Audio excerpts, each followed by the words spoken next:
Okay,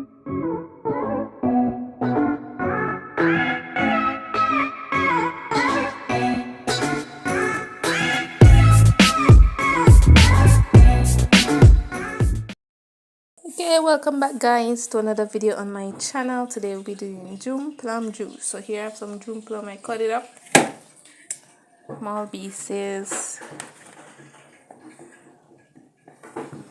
So it doesn't really matter how you cut them, you just need to get them at one time.